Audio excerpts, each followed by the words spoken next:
Kadambari silks లో కళ్యాణ గమనీయం cell మార్చి 6 నుండి 19 వరకు ప్రతి 15,000 బ్రైడల్ సారీస్ కొనుగోలుపై ఒక gold coin.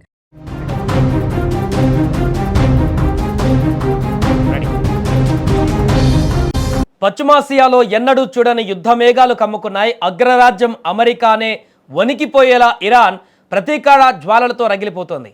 Iran supreme leader Khamenei మరణంతో ఆ దేశం అగ్నిపర్వతంలా బద్దలవుతుంది. ఇప్పుడు ఇరాన్ ఏకైక టార్గెట్ అమెరికా. మరింత స్పష్టంగా చెప్పాలంటే అమెరికా అధ్యక్షుడు డొనాల్డ్ ట్రంపే వారి ప్రథమ లక్ష్యం. ఖమేనీ చావుకు నెత్తుటి బదులు తీర్చుకోవాల్సిందేనని, అమెరికా అంతు చూడాల్సిందేనని పంతం పట్టిన ఇరాన్ ఏకంగా 10 లక్షల మందితో భారీ సైన్యాన్ని యుద్ధ రంగంలోకి దించుతోంది. ఒకవైపు చర్చలు జరుగుతున్నామంటూ ట్రంప్ జరుపుతున్నామంటూ ఇప్పటికే ఇంకొక 10 రోజుల పాటు ఈ యొక్క యుద్ధానికి బ్రేక్ ఇస్తున్నామంటూ ప్రకటించిన ఆ వ్యాఖ్యలను గాలికి వదిలేసినటువంటి ఇరాన్ యుద్ధానికే సై అంటుంది. అసలు పశ్చిమాసియాలో ఏం జరుగుతుంది? రక్తం మరిగిపోతున్న ఇరాన్ వ్యూహం ఏంటి? పశ్చిమాసియా మరో మహాసంగ్రామానికి వేదిక అవుతుంది. దశాబ్దాలుగా రగులుతున్న అమెరికా ఇరాన్ వైరం ఇప్పుడు తారాస్థాయికి చేరుకుంది. తమ ఆరాధ్య నేత ఖమేనీ మరణంతో ఇరాన్ ప్రజలు, సైన్యం ఇప్పుడు పూర్తి ఆగ్రహావేశాలతో ఉన్నారు. ఖమేనీ ప్రాణాలకు బదులుగా అమెరికాపై ప్రతీకారం తీర్చుకోవాలనే ఏకైక లక్ష్యంతో ఇప్పుడు ఇరాన్ అడుగులు వేస్తోంది. ఇందుకోసం చరిత్రలో మునుపెన్నడూ లేని విధంగా దేశవ్యాప్తంగా భారీ స్థాయిలో ఆర్మీ రిక్రూట్మెంట్ చేపట్టింది. అక్కడ వినడానికి ఆశ్చర్యంగా ఉన్నాయి, ఇది నిజం.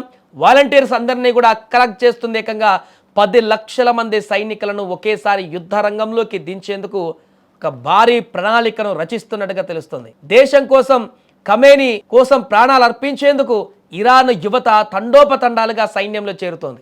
ఇరాన్లోని శిక్షణ శిబిరాలన్నీ ఇప్పుడు డెత్ టు అమెరికా నినాదాలతో మారుమోగుతున్నాయి.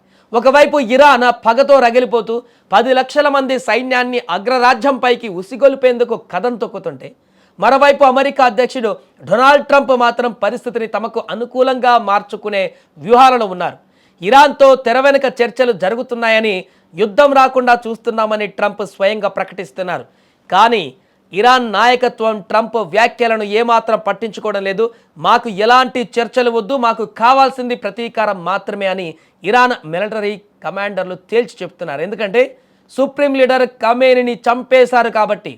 సుప్రీం లీడర్ కనుక ఇంకా బ్రతికే ఉంటే ఇంత దాడి జరిగినా, ఇంత విధ్వంసం జరిగినా చర్చలు చేయడానికి ఒక అవకాశం ఉండేది ఇరాన్కి. కానీ తమ ఆరాధ్య నేత అయినటువంటి ఖమేనీనే పూర్తిగా అమెరికా చంపేసింది కాబట్టి ఏమాత్రం కూడా వారు ఇంకా చర్చలు కానీ, అమెరికాతో రాయబారాలు కానీ పెట్టడానికి ఒప్పుకోవట్లేదు.